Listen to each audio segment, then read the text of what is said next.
Reminder, reminder का मतलब होता है हिंदी में शेष।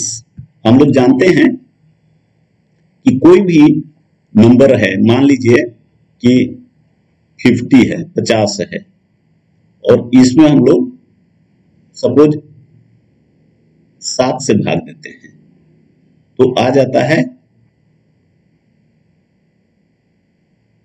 यहां पे 1 हो जाएगा और यह 7 हो गया। तो इसको, ये जो नंबर है ये कोई भी मान लीजिए नेचुरल नंबर है, यहां इसको हमने लिखा है n, n। तो इसको हम लोग बोलते हैं डिवीजर, जिसे कि भाग देते हैं, डिवीजर। और यह जितना बार भाग गया इसको बोलते हैं कोशिएंट, कोशिएंट। और ये जो शेष बच गया इसको अंग्रेजी में बोलते हैं रिमाइंडर, रिमाइंडर, जो यहां पे लिखा हुआ है रिमाइंडर। अब देखिए अगर ऐसा है तो हम लोग जानते हैं कि 50 जो है इसको हम लोग ऐसे भी लिख सकते हैं 7 × 7 + 1। तो यह नेचुरल नंबर है n, यह क्यूब है कोशिएंट, और यह डिवीजर है जिससे भाग देते हैं, और यह रिमाइंडर है। तो यह जनरल फॉर्मूला होता है कैसे हम लोग रिमाइंडर को डिफाइन करते हैं।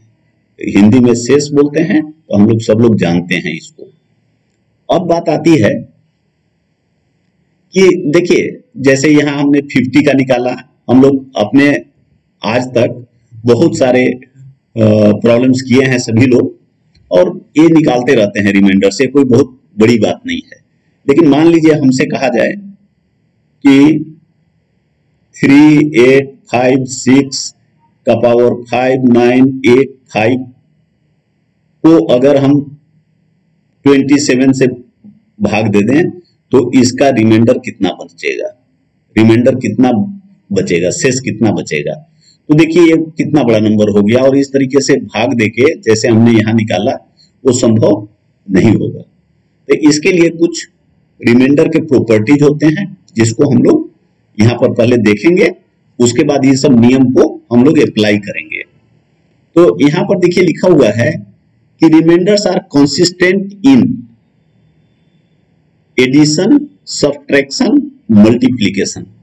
कंसिस्टेंसी मतलब कोई जो पैटर्न है उसको फॉलो कर रहा है तो उसको कंसिस्टेंट कहते हैं।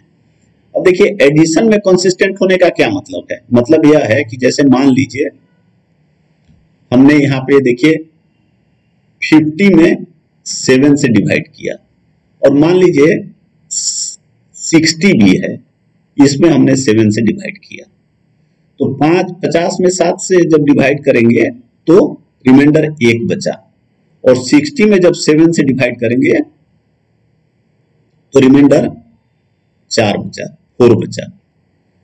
तो यह कहता है कि अगर ऐसा है तो हम 50 + 60 ये दोनों नंबर को जोड़ दें और उसमें 7 से डिवाइड करें तो रिमाइंडर ये दोनों के सम के बराबर 5 बचेगा। इसको हम लोग यहां देख भी सकते हैं, 50 और 60 ऐड करेंगे तो 110 होगा, इसमें 7 से देखिए डिवाइड करें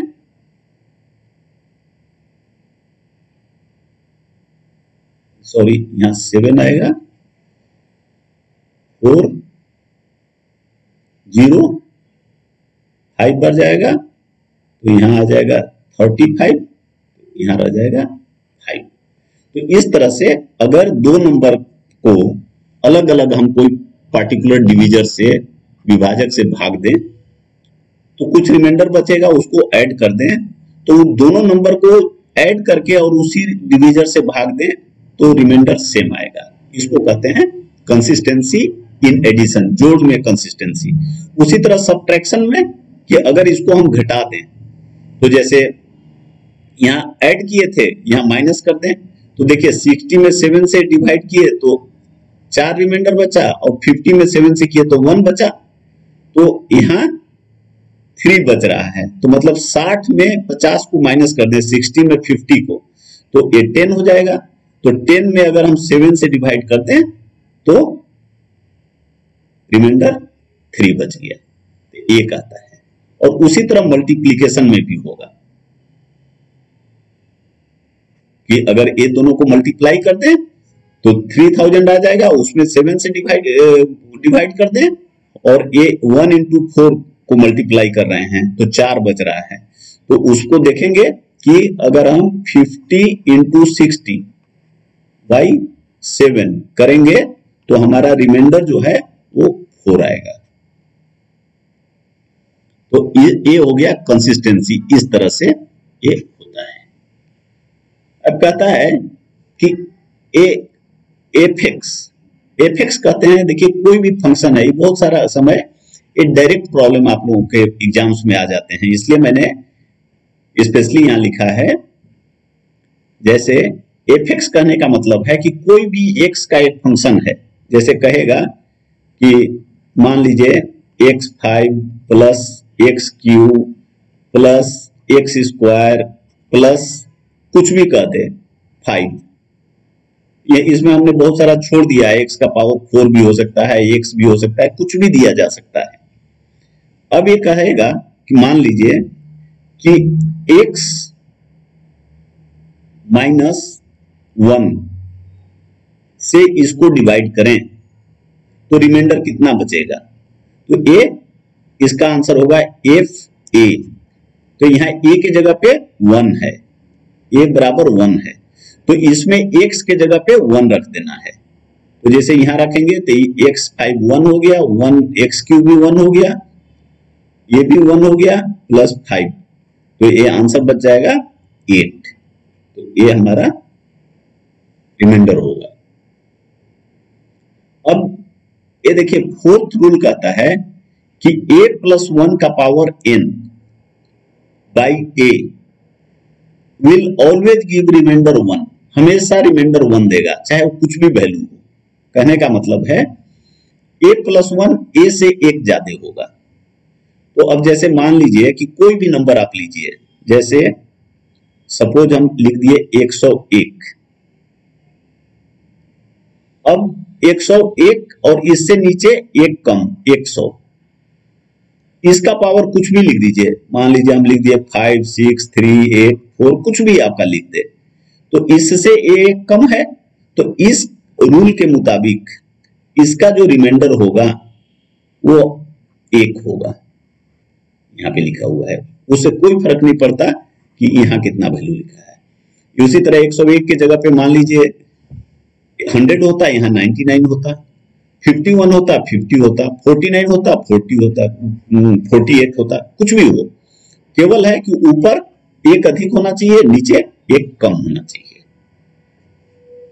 अब अगर उल्टा हो तो क्या होगा, यहां पे देखिए है ये a है और नीचे अब a प्लस 1 हो गया, जैसे ये उल्टा हो गया कि मान लीजिए 100 का पावर कुछ भी लिख दीजिए 5 6 7 8 बाई 101 से डिवाइड करेंगे तो क्या होगा, तो कह रहा है कि रिमाइंडर 1 बचेगा अगर n इवन होगा।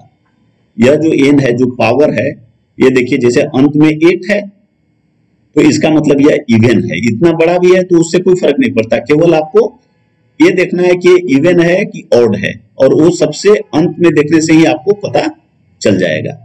तो अगर यह इवन है तो रिमाइंडर 1 बचेगा, ये देखिए, और अगर यह ऑड है तो रिमाइंडर इस a नंबर के बराबर बचेगा।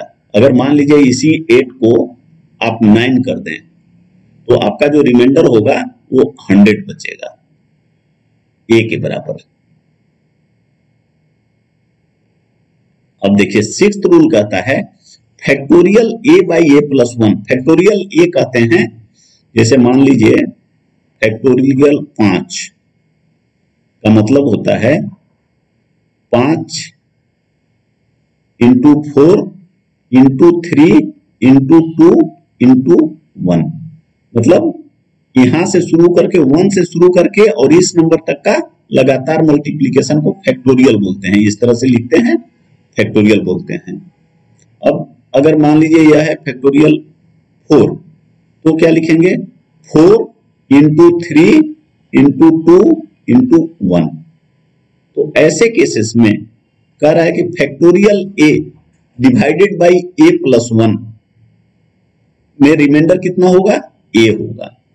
कहने का मतलब है जैसे सपोज आपको कह दिया फैक्टोरियल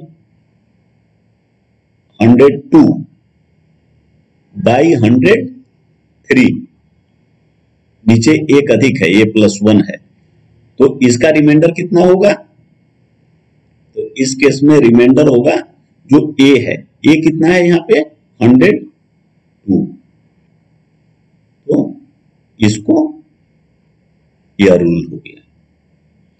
अब देखिए कभी कभी रिमाइंडर जो होता है निगेटिव होता है, निगेटिव, और ए निगेटिव रिमाइंडर का मतलब क्या है,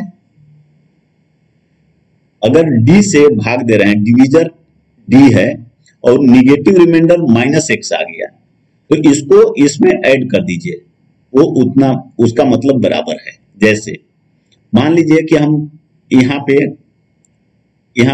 हम कह रहे हैं कि 27 से डिवाइड कर रहे हैं और इसमें हमारा -2 आ गया रिमाइंडर, तो ये रिमाइंडर बराबर होगा +27 करने से 25 के। तो रिमाइंडर 25 है, उसको हम रिमाइंडर -2 भी बोलते हैं, ऐसा होता है।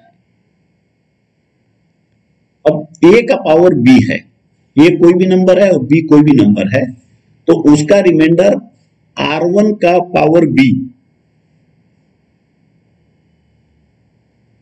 a का पावर b है और इसको कोई भी नंबर मान लीजिए d से डिवाइड कर रहे हैं, तो कुछ रिमाइंडर आएगा, वो रिमाइंडर उतना ही आएगा जितना r1 बाई b को हम लोग d से डिवाइड करेंगे तो आएगा।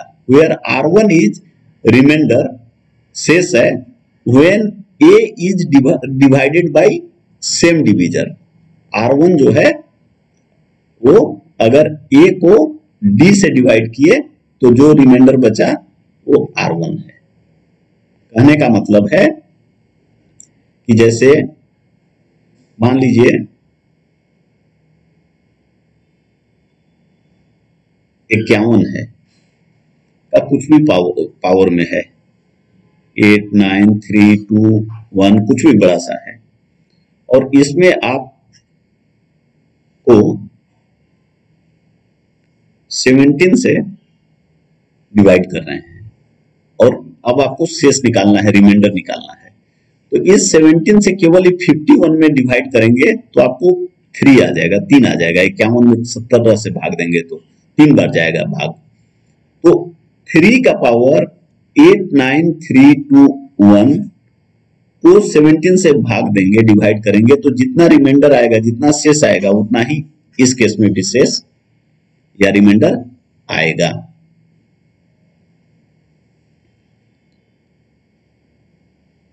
अब देखिए यह कहता है कि m और n, m एंड n को प्राइम नंबर्स हैं। हम लोग प्राइम नंबर्स देखे थे, को प्राइम्स है मतलब दोनों के बीच में कोई कॉमन फैक्टर नहीं है। जैसे मान लीजिए 3 और 5 है, ये को प्राइम है क्योंकि 3 का फैक्टर 1, 3 है और 5 का फैक्टर 1, 5 है, दोनों में कुछ भी कॉमन नहीं है, तो इसको को प्राइम बोलते हैं। और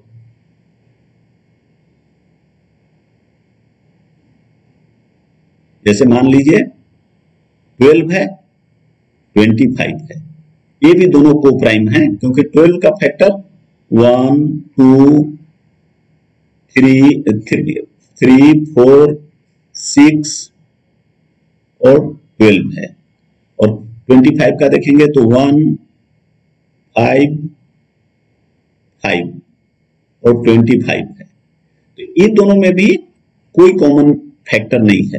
ये 1 को नहीं लेते हैं, 1 तो सबका फैक्टर होता है, हम लोग जानते ही हैं, तो बाकी कोई कॉमन फैक्टर नहीं है, तो इसलिए इसको हम लोग ऐसे नंबर्स को को प्राइम्स बोलते हैं। हम लोगों ने ऑलरेडी अपने प्राइम नंबर वाले डिस्कशन में इसको देखा है। ऐसे केस में अगर n का प्राइम फैक्टराइजेशन इतना है, ए का पावर पी, बी का पावर क्यू, सी का पावर आर। प्राइम फैक्टराइजेशन हम लोगों ने अपने फैक्टराइजेशन डिस्कशन में देखा है। तो देखिए P इज इक्वल टू होता है n into 1 minus 1 by a, 1 minus 1 by b, 1 minus 1 by c and so on. अगर और भी यहां दिया रहता तो और आता। तो कहता है कि n का पावर p जो यह दिया हुआ है n के टर्म्स में हमने कैलकुलेट किया हुआ, वो अगर n से डिवाइड करें तो रिमाइंडर हमेशा 1 आएगा। अब देखिए क्या होता है कि हमेशा जो रिमाइंडर होता है एक पैटर्न को फॉलो करता है, इसलिए हम लोग बहुत बड़े बड़े डिजिट्स जो होते हैं, बहुत बड़े बड़े नंबर्स जो होते हैं, उस केस में भी बहुत आसानी से हम लोग रिमाइंडर निकाल लेते हैं, क्योंकि एक पैटर्न को फॉलो करता है। ये कैसे होता है कि देखिए मान लीजिए x का पावर y है और उसको z से डिवाइड करके हम लोग रिमाइंडर निकालना चाहते हैं। तो हम लोग इस तरह से अगर निकालेंगे कि x का पावर 1, इसको डिवाइड करेंगे z से तो कुछ रिमाइंडर बचेगा, इसका स्क्वायर करेंगे z से डिवाइड करेंगे तो कुछ रिमाइंडर बचेगा। इसी तरह इसका पावर बढ़ाते जाएंगे और z से डिवाइड करते जाएंगे, एक समय आएगा कि यह रिमाइंडर 1 हो जाएगा।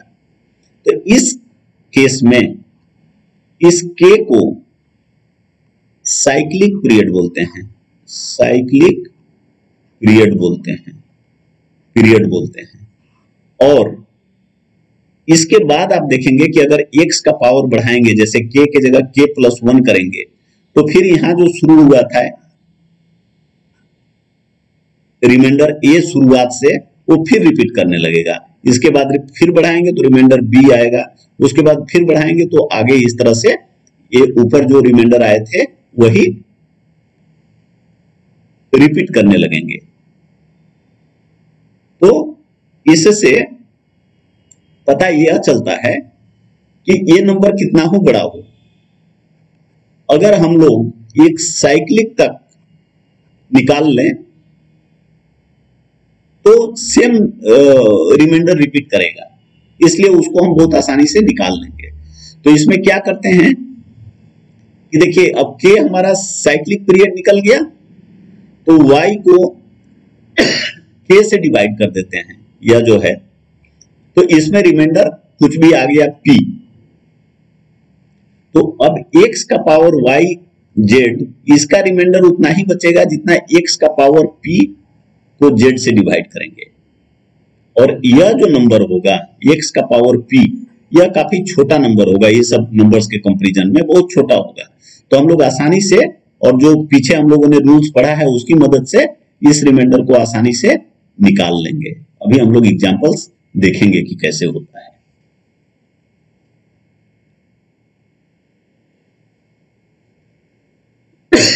देखिए मान लीजिए कि अब यहां पे ये दिया हुआ है कि 5 का पावर 323 को डिवाइड कर रहे हैं 7 से, तो रिमाइंडर कितना बचेगा। देखिए ये नंबर कितना बड़ा है, तो ऐसे देखने में लगता है कि बहुत बड़ा है, तो लेकिन हमें आ रहा है इंटरेस्ट इसमें केवल रिमाइंडर में है, इसलिए हम इसको डिवाइड नहीं करेंगे और बाकी कोशिएंट और चीजें नहीं निकालेंगे, इसलिए प्रॉब्लम आसानी से बनता है। अब हमने पहले देखा था k निकालना है, ये देखिए ये साइक्लिक पीरियड निकालते हैं। तो ये क्या करेंगे, 5 का पावर देखेंगे अगर 1 है और डिवाइड 7 से करना है, तो 5 का पावर 1 उसमें 7 से डिवाइड करेंगे तो रिमाइंडर 5 बचेगा, शेष 5 होगा। 5 का पावर 2 तो मतलब 25 हो गया, 25 में 7 से डिवाइड करेंगे तो 4 होगा। जैसे ये 25 है, में 7 से डिवाइड करेंगे तो यह 4 हो गया। दूसरा यह भी है कि हम लोग जानते हैं कि देखिए रिमाइंडर जो होता है वह कोई भी दो नंबर का, जैसे a into b by d का रिमाइंडर उतना ही होता है जितना a by d into b by d का। तो जैसे अभी यहां तो हमने मल्टीप्लाई कर दिया, लेकिन अब जैसे मान लीजिए यहां 5 का पावर 3 हो गया, तो कैसे होगा? अब या तो इसको मल्टीप्लाई करिए या आप ऐसे कैलकुलेट कर लीजिए। जैसे यहाँ पे 4 है तो 4 इंटू, अब यहाँ देखिए ये 5 का पावर 3 हो गया, यहाँ 2 था तो एक 5 बढ़ गया, तो उसका रिमाइंडर 5/7 का, तो 5/7 का रिमाइंडर 5 होता है, 7 से कम है, तो ये हो गया 4 इंटू 5/7। अब इसको 7 से डिवाइड करिए तो हो जाएगा 6। इस तरह से यह हो गया। अब मान लीजिए यहां पे है तो उसी तरह से 6 में आपको मल्टीप्लाई फिर से करना पड़ेगा 5 में, तो 30 हो जाएगा। 30 में आप 7 से डिवाइड कर दीजिए तो ये 2 बच जाएगा। उसी तरह 2 में फिर से आप 5 से मल्टीप्लाई करिए, क्योंकि यहाँ 5 का पावर बढ़ गया 1, तो 10 हो जाएगा। 10 में 7 से डिवाइड करिए तो 3 हो गया। फिर 3 में 5 से मल्टीप्लाई करिए तो 15 हो गया। 15 में 7 से डिवाइड करिए तो रिमाइंडर 1 बच गया। तो यह देखिए यहां जो k हो गया वह 6 हो गया। ये हो गया साइक्लिक पीरियड। और उसके बाद जब पावर 5 का पावर 7 करेंगे तो देखिए कितना हो गया, यहाँ जो रिमाइंडर था वही 5 यहाँ रिमाइंडर आ गया। अगर इससे आगे चलेंगे 5 का पावर 8 मान लीजिए करेंगे तो यह रिमाइंडर जो 5 का पावर 2 4 है, ये यहाँ पे 4 आ जाएगा। उसी तरह से आगे रिपीट अपने आप को करेगा। अब हमें निकालना है 3 का पावर 23 का, तो हम इसमें 6 से डिवाइड कर देंगे तो रिमाइंडर 5 बच गया। तो कहने का मतलब यह है कि एक पूरा साइकिल यहां तक जो होता है ये तो हो गया और प्लस 5 बच गया। तो इस केस में 5 का पावर 5 यहां है, तो ये देखिए रिमाइंडर, इसके कोरेस्पॉन्डिंग रिमाइंडर 3 है, तो ये हमारा रिमाइंडर 3 हो गया। तो इसको लिखने के लिए 5 का पावर 3 23/7 इसका रिमाइंडर उतना ही होगा। अगर कुछ भी लिख दीजिए, इधर लिख दीजिए या कहीं भी लिखिए, remainder of this will be equal to remainder of 5 का पावर 5/7। 5 का पावर 5 क्यों? क्योंकि जब इस 323 में इस साइक्लिक 6 से हमने डिवाइड किया तो रिमाइंडर 5 आया, तो इतना। और यहां हम ऑलरेडी देख रहे हैं कि 5 का पावर 5 के केस में जब हम 7 से डिवाइड किए थे तो रिमाइंडर 3 बचा था, तो इसलिए आंसर 3 हो गया। अब देखिए दूसरा है कि 1027 का पावर 999, 335 का पावर 666 और ये दोनों को डिवाइड किया 4 से तो कितना आएगा? अब देखिए हम लोग जानते हैं, पहले पढ़े हैं कि अगर ए इतना लिखा हुआ है तो इसमें 4 से डिवाइड करने से जितना रिमाइंडर बचेगा उससे इस नंबर को रिप्लेस करते हैं तो उतना ही आएगा। तो अब इसमें जब डिवाइड करिएगा तो 3 आ जाएगा रिमाइंडर। उसी तरह 335 को भी 4 से डिवाइड करिए तो रिमाइंडर आपका 3 आ जाएगा, तो 3 हो गया। और यहाँ पे 999 666/4 बच गया। अब जो 3 है इसका साइक्लिक निकालिए कितना आएगा। जैसे 3 का पावर 1/4 करिएगा तो 3 आएगा। 3 का पावर 2/4 करिएगा तो 1 आएगा। 9 में 4 से डिवाइड करिएगा तो 1 आएगा। तो इसका मतलब यहां k = 2 हो गया। तो अब इस 2 से हम डिवाइड करेंगे।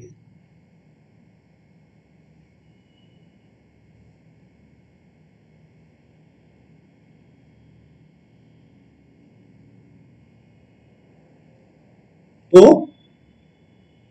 अल्टीमेटली एक्चुअली यहां पे अलग से ए लिखा हुआ है, लेकिन जब आप डिवाइड करेंगे तो कितना आएगा? यहां पे आप देखेंगे कि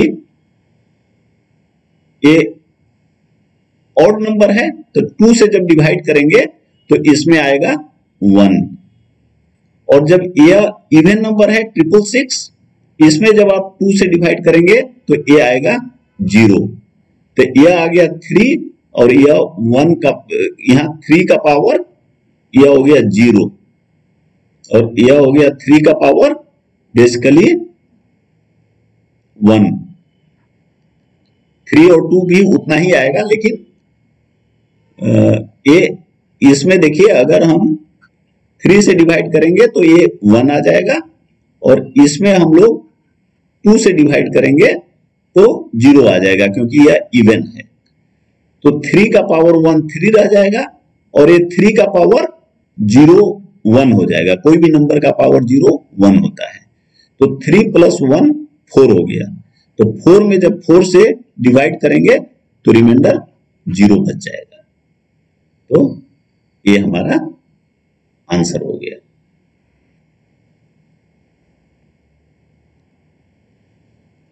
थर्ड प्रॉब्लम है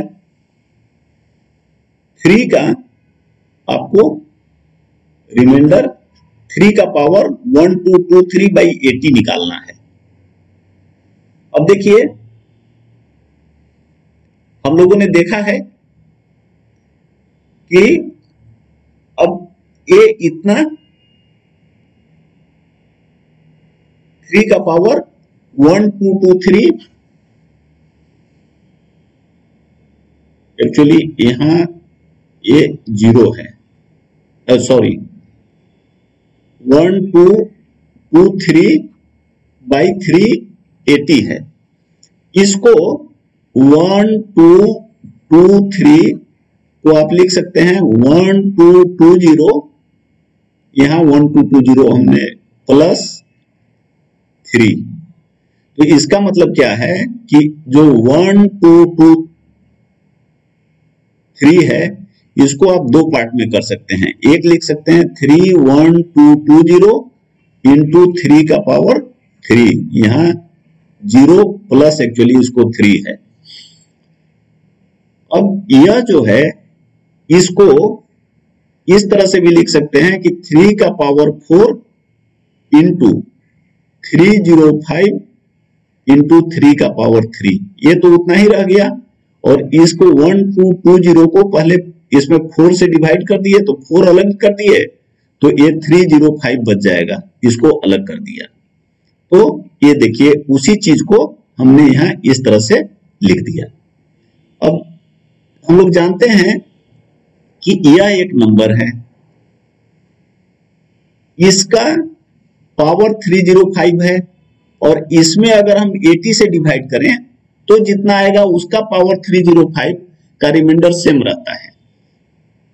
तो 3 का पावर 4 81 होगा, 81 में 80 से डिवाइड करिएगा तो 1 आएगा, और 1 का पावर अगर यहाँ आप 305 भी लिख देते हैं तो 1 ही रहता है, इसलिए हमने ये छोड़ दिया है। तो ये 1 हो गया, और 3 का पावर 3 टाइम्स 27 होता है, ये दोनों मल्टीप्लाई करिएगा 27 आएगा, और 27 में जब आप 80 से डिवाइड करिएगा तो 27 80 से छोटा है, तो इस तरह से आप कह सकते हैं कि ये 0 बार भाग जाएगा, और रिमाइंडर शेष जो है आपका 27 बचेगा। ये आपका आंसर होगा। अब मान लें कि इतना दिया हुआ है, देखिए देखने में कितने बड़े लगते हैं, इसको डिवाइड करना है 7 से, तो फाइंड रिमाइंडर्स। अब उसी तरह से 8 का पावर इतना है, ये 8 जो है 7 + 1 के बराबर है। अब इस 8 में अगर 7 से डिवाइड करिएगा तो कितना बचेगा? 1। तो यह जो है आप जानते हैं कि ये इतना उतना ही होगा जितना कि 7 से डिवाइड करने पर यहां जो रिमाइंडर बचेगा 1 का पावर 2653/7 होगा, और एक कितना हो नंबर पावर हो तो 1 ही बचेगा, तो 1 में 7 से डिवाइड करने से रिमाइंडर जो है वह 1 हुआ, तो इसलिए यह आंसर 1 हो गया। एग्जाम में इस तरह के जिसमें कैलकुलेशन कम इन्वॉल्व हो दिए जाते हैं और कॉन्सेप्ट हो उससे आप बना लें। What is the remainder when 72 power 21 is divided by 25। अब देखिए 72 का पावर 21 को डिवाइड करना है। अब हम लोगों ने अभी पीछे देखा था कि जब ये जो नंबर है 25, इसको हम लोग प्राइम फैक्टराइजेशन करते हैं तो इसमें केवल 5 ही आता है, इसलिए 5 का पावर 2 हो गया। तो हम लोगों ने यहां पे लिखा था कि इसको p का पावर a, q का पावर b, r का पावर c ऐसे लिखा था। तो capital P is equal to लिखा था यह number 25 into 1 minus 1 by a into 1 minus b 1 minus c, पिछला स्लाइड में जो फॉर्मूला था। तो यहां पर यह 1 माइनस 1 बाई 5 हो गया। तो 25 इंटू 4 बाई 5 20 हो गया। अब 72 बाई 25 21, ये इक्वल टू होगा 72 का पावर 20 ए इंटू 72 का पावर 1 बाई 25। अब यह 72 बाई 25 है और इसका जो रिमाइंडर होता है ये फॉर्मूला से पीछे जो हम लोगों ने रिलेशन देखा है उसके मुताबिक 1 होता है। तो इसका हमने यहाँ वैल्यू लिख दिया 1 रिमाइंडर का। और अब 72 में 25 से भाग दे दीजिए तो 72 ये हो जाएगा 22। तो ये आंसर आपका हो गया 22। तो इस तरह से जो पीछे हम लोगों ने कॉन्सेप्ट्स या प्रॉपर्टीज रिमाइंडर के पढ़े उसको यूज करके आप सभी प्रॉब्लम्स को आसानी से थोड़ा प्रैक्टिस करके बना सकते हैं।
Thanks, good luck.